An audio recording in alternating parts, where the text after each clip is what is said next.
Well, it's hard to know conclusively, but there's a wider range of industries that are directly connected than people immediately think. Yes, there's the big three auto industry itself.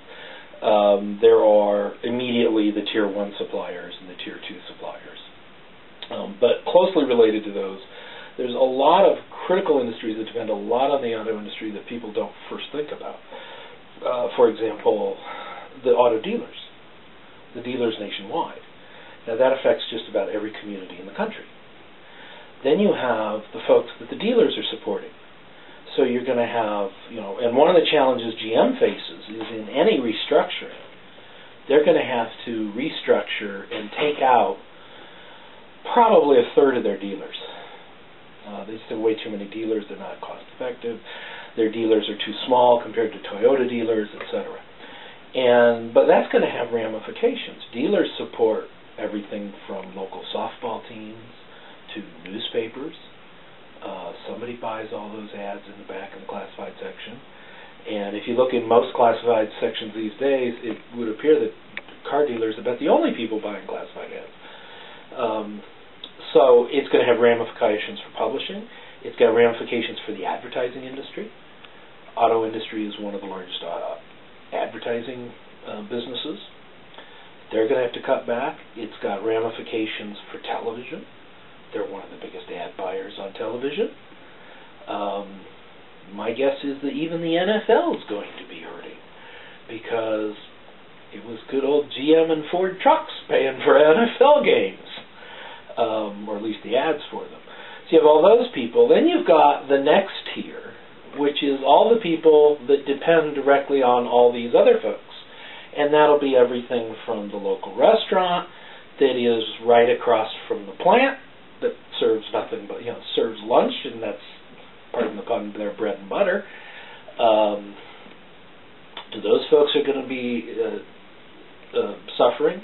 You're going to have a lot of transportation companies. You're going to see a large decline in volume. We've already seen that. Rail transportation, loadings are down, truck transport's down. If you don't build cars, you don't need the parts. If you don't need the parts, you don't move them from factory to factory. You just get a big ripple effect.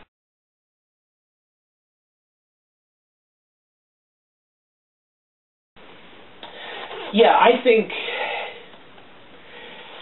I hate to sound doom and gloom all the time. It's been a habit these days. It directly affects them in the short run. And by short run, I'd say like the next year.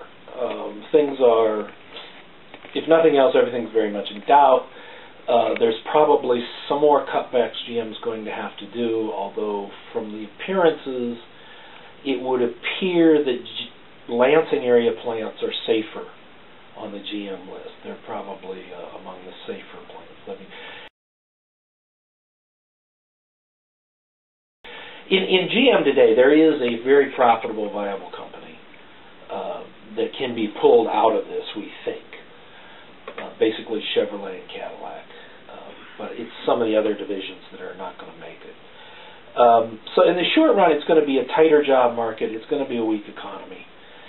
I think in the very long run, when you start looking 5-10 years down the road, it may end up actually being a healthier economy because it'll end up being a little more diverse instead of being what it was in the past.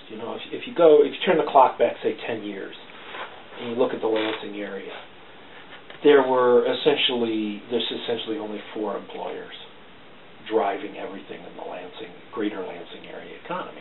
There's the state government, General Motors, the 2 hospitals, and Michigan State. And I think we'll start to see some more diversity in production of other goods and services, so that everything isn't all put in one of 2 baskets.